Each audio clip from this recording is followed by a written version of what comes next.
WLEX. With coverage you can count on, this is LEX 18 News at 11. Flames tear through one of your state's distilleries and the consequences affect an entire community. That's tonight's LEX 18 Big Story at 11.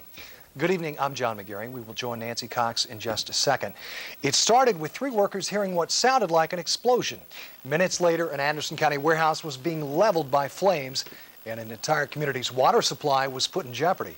Nancy Cox is live with the very latest on a long day for workers, firefighters, and folks who live near the Wild Turkey Distillery, and she begins our team coverage of tonight's big story. Nancy.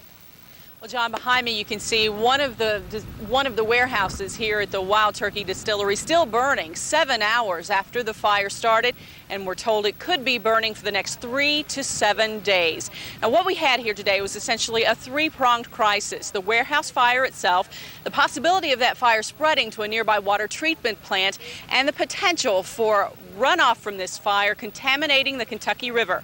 To take a look at what happened here today, we begin with Malcom Johnson standing by live. Malcolm. Well, Nancy, the fire started at 3:50 and it's been burning for the last 7 hours. Now, fire crews from several counties responded to the fire, and when they got here, they told me that the fire was spreading very quickly. In fact, it wasn't long after the fire started that the roof collapsed, and after the roof caved in, it wasn't long before the rest of the distillery was consumed as well. And that begins our team coverage of the LEX 18 Big Story tonight at 11.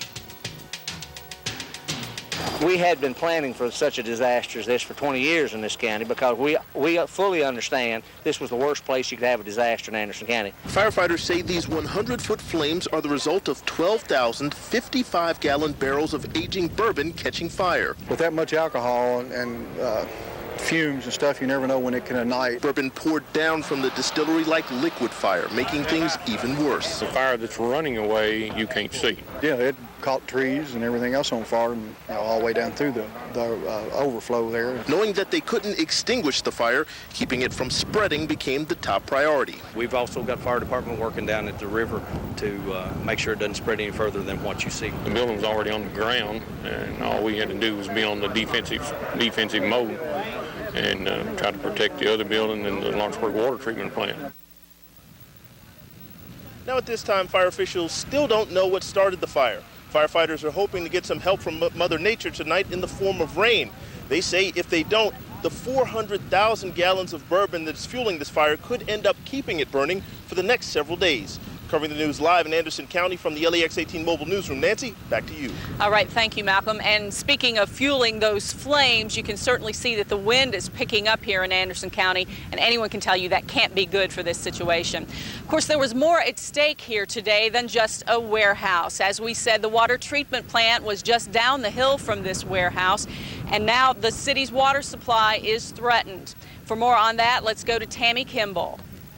Well, Nancy, the fire did spread to the plant earlier on this day, but authorities were able to contain it. They did have to shut it down and evacuate it along with several other buildings in that area. Now, this fire has really been a headache to all of Anderson County, and that's because firefighters had to use the county's water supply before heading over to the Kentucky River. That means about 20,000 people are being asked to conserve water now because their drinking supply is about to dry up. You can find signs of the distillery fire even in downtown Lawrenceburg. Restaurants and factories have shut down in order to conserve water. The fire is costing those businesses plenty of money, but it's making money for grocery stores. We can't keep the shelves full, with the distillery burned down. When the Lawrenceburg Kroger heard about the fire, they went into action. They've stocked their shelves with water twice since the fire began. As soon as we found out what was happening, we got on the phone to the warehouse, got the water down here, and people were already coming in. So, that was pretty good thinking on our part to go ahead and get it en route to get here so we could take care of the people here. When these ladies were told to leave their tiling factory jobs early because of lack of water, they went shopping for some, but were a little disappointed. Because very little water, and I'll make it out tonight. I have to, in case something happens tomorrow. But if not, I'll go to Frankfurt. We'll go to Frankfurt and try to get some water. Now, residences here do have water, but I need to let you know that officials are asking everybody to conserve water. Use only whatever water that you absolutely need, because as Malcolm said a little earlier, this fire could burn for days, and officials will have to wait for test results before they can allow everybody to go back to using the water supply like they normally would. We're covering the news live in Anderson County from the LEX-18 mobile newsroom. Nancy, back on over to you. Tami Kimball, thank you. And of course, you can tell behind Tami there that they have blocked off portions of Route 62, so be aware of that if that affects your travel plans. Now, as we said, the fire threatened the city's water treatment plant, but the whiskey itself was also a threat to the water supply. Literally, rivers of bourbon flowed into the Kentucky River from barrels of whiskey breaking in that warehouse. The bourbon was entering the river dangerously close to the plant's water intake area. Now, state EPA officials are testing the water at various points, and federal officials are also expected to be on the site. Another reason the firefighters are no longer spraying this fire, they don't want any more contaminated water running into the river. And we do know that there will be no school tomorrow in Anderson County because of this water shortage. I spoke to the superintendent of schools here in Anderson County just a few minutes ago, and school has been canceled for the entire county for tomorrow. Now, when this crisis hit here in Anderson County, the community responded in the form of volunteers. Volunteer firefighters answered the call, and they even put their own health at risk.